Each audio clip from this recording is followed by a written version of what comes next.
सदगुरु कबीर साहेब की, संत समाज की, कार्यक्रम कराने वालों की।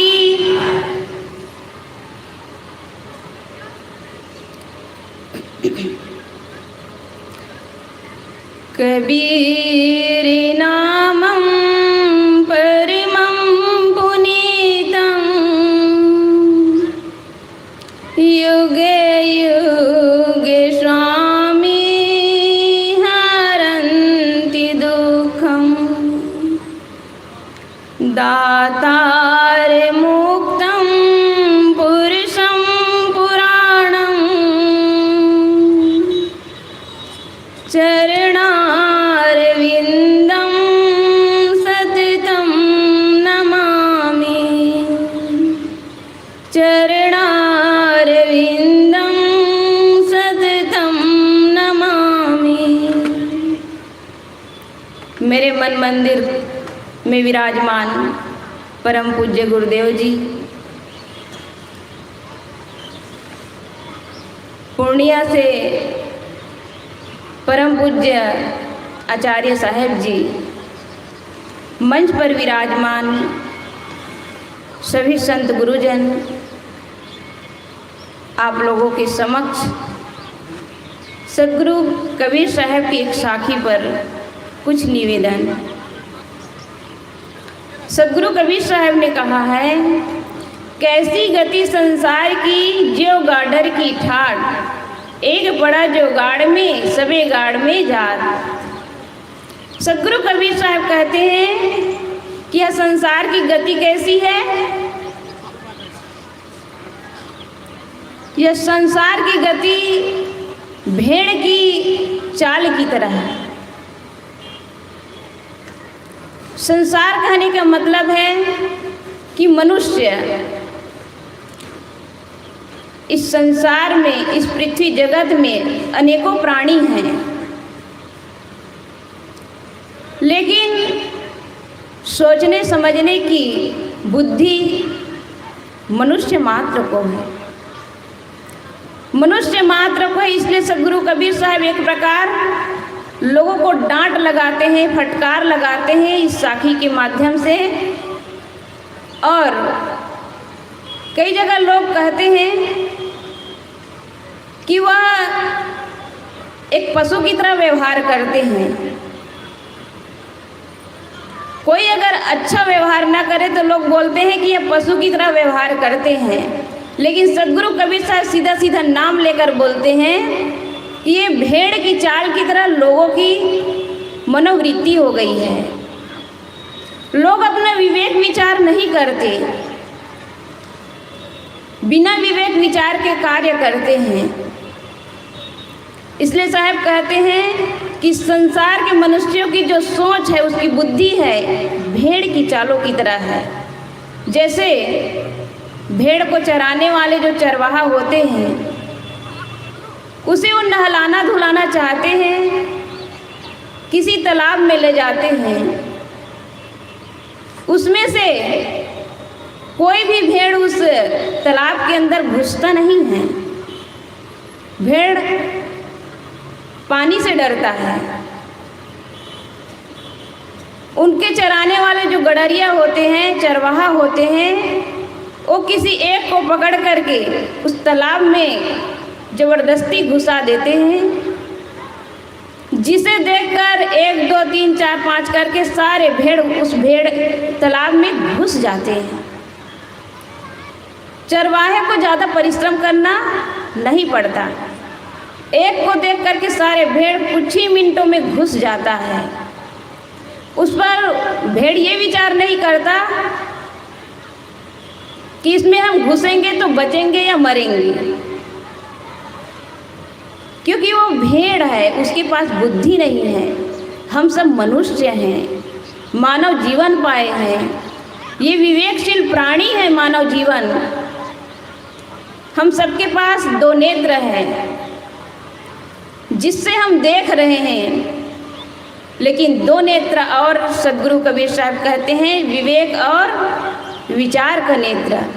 विवेक करें, विचार करें, लेकिन लोग विवेक विचार कर नहीं पाते हैं।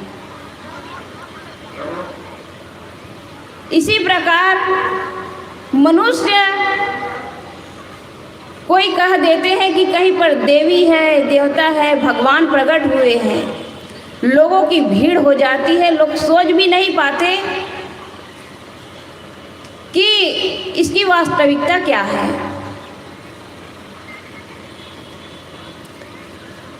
लोगों के पास इतना भी विवेक नहीं कि कहीं पर कोई देवी देवता प्रकट हो सकता है। इसलिए साहब डांट कर लोगों को बोलते हैं कि संसार के लोगों की जो मति है, उसकी बुद्धि है भेड़ की चाल की तरह है। कुछ वर्षों पश्चात आप सबको ज्ञात होगा, गणेश जी दूध पी रहे हैं और हमारे माता बहनें भाई सब दूध पिलाने मूर्ति के पास जाकर सब भीड़ लगा दिए और दूध पिलाने लगे। बाद में जब उनकी वास्तविकता पता चला तो जिस व्यक्ति के पास आर्थिक स्थिति की कमी थी, उन्होंने एक षड्यंत्र किया अपने पेट पालने के लिए। बाद में उनको जेल तक हुआ। लोग कोई इस पर सोचते नहीं। यहाँ तक कि मीडिया में भी दिखाया जा रहा था कि लोग दूध कितना पिला रहे हैं। गांव-गांव में ये सब दूध पिलाने की प्रचलन हो गई थी और कुछ घंटों के पश्चात जब संध्या के समय हुई तो दूध पिलाते पिलाते जैसे कोई भी मूर्ति है, मूर्ति में आप पानी डालो या दूध डालो तो जो धूप हो, खिली धूप हो, उसमें सोख लेता है। आप पानी डालेंगे वो भी सूख जाता है या दूध डालो। लेकिन लोगों को लगता था कि ये दूध पी रहे हैं। दूध कोई पीता नहीं है, दूध पीने वाले आप सब प्राणी हैं। ऐसे ही एक बार कुंभ के मेले में, प्रयागराज के मेले में अकबर बादशाह जाने की तैयारी की। अपने मंत्री बीरबल से कहते हैं कि बीरबल, हम कुंभ का मेला देखना चाहते हैं, तीर्थ करना चाहते हैं और हम इस जीवन को कल्याण करना चाहते हैं। लोग उसी में कल्याण मानते हैं जहाँ देवी देवता हो, जहाँ तीर्थ हो। अपने सभी सिपाहियों को लेकर के उस प्रयागराज की ओर प्रस्थान किए। वहाँ जाकर प्रयागराज में स्नान किए, मंदिरों में जाकर दान दक्षिणा किए, सभी मूर्ति के पास जाकर प्रणाम करते हैं। तब बीरबल से कहते हैं कि बीरबल, यह कुंभ का मेला कितना सुहाना है, यह कितने स्वर्ग की तरह प्रतीत होता है, ये कितना अच्छा अनुभव हो रहा है। अति प्रसन्न होकर अपने मंत्री बीरबल से अकबर ने कहा। तो बीरबल कहते हैं, राजन, ये धूर्तों और मूर्खों का ही मेला है। राजा को बड़ा तमाचा लगा, क्योंकि जिस चीज़ में हम रुचि ले रहे हैं, इंटरेस्ट ले रहे हैं, वहाँ पर लोगों को बड़ी चोट लगती है। ऐसा लगा मानो बीरबल हमको तमाचा मार रहे हैं।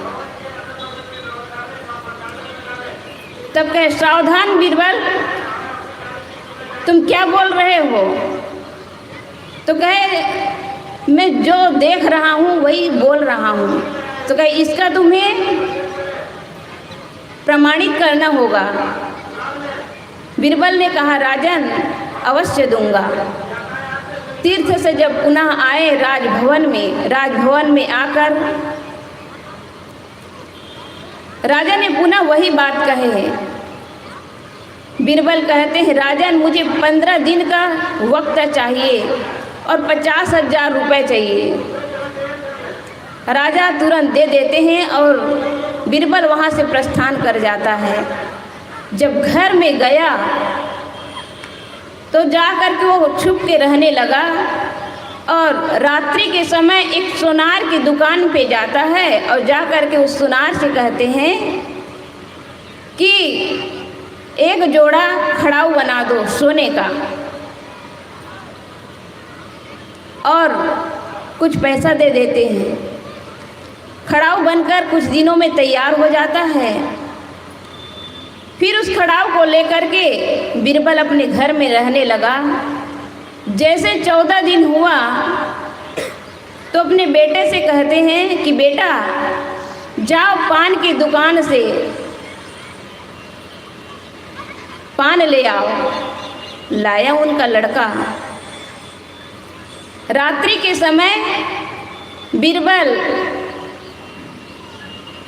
उस मस्जिद में गया और जा कर के एक खड़ाऊ को वहाँ रख दिया और जो पान था उसे आधा आधा खाकर जहाँ तहाँ पिक कर दिया, थूक दिया और लोगों के आने के पूर्व अपने घर पे आ गया। लोग जा कर के देखने लगे। चमकता हुआ एक सोने का खड़ाऊ। लोग कहे, वाह अल्लाह ताला, आपने तो आज बड़ा गजब कर दिया। दर्शन तो नहीं दिए बल्कि आपके खड़ाऊ का दर्शन करके हम धन्य हो गए।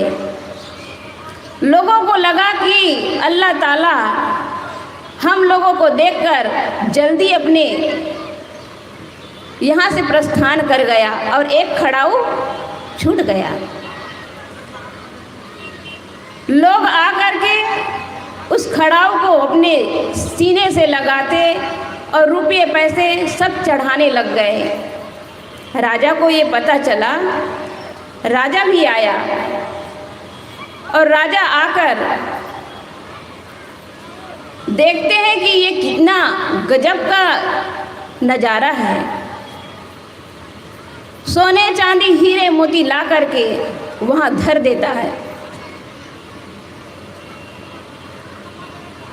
और बड़े प्रसन्न हो जाते हैं। वहाँ पर सोने चांदी हीरे मोती की इतनी इकट्ठा हो गई। लोगों ने सोचा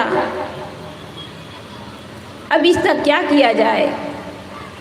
तब राजा ने कहा एक बार अपने मंत्री से सलाह लिया जाए। बीरबल को राजभवन में बुलाया। बीरबल आया तो बीरबल ने कहा इस खड़ाऊ के दूसरे जोड़े को जो ला कर दे दे उसे इसे इनाम के रूप में दिया जाएगा। जितना भी रकम है उसे इनाम के रूप में दिया जाएगा। लोग स्वीकार किए। अपने थैला में लाकर रखे थे, दूसरे हाथ से दूसरा खड़ाऊ लाकर दे देता है। लोग आश्चर्य में पड़ जाते हैं, ये क्या हुआ। तब पुनः बीरबल कहते हैं अकबर बादशाह से, राजन मैंने जो कुंभ मेला में कहा यही आपका प्रैक्टिकल है। ये धूर्तों और मूर्खों का ही मेला है। किसी ने विचार किया कि ये खड़ाऊ कहाँ से आया। लोग इसे अल्लाह ताला का खड़ाऊ समझकर सीने से लगा रहे हैं। मैंने इस पान को खाकर जहाँ तहाँ थूक दिया है उसे लोग प्रसादी समझकर चाट रहे हैं। ये धूर्त और मूर्ख का मेला नहीं तो और क्या है। सज्जनों, ये अकबर बीरबल की कहानी नहीं ये हम सबकी कहानी है। हम सब विवेक नहीं करते, विचार नहीं करते और देवी देवताओं के पीछे भागते फिरते हैं।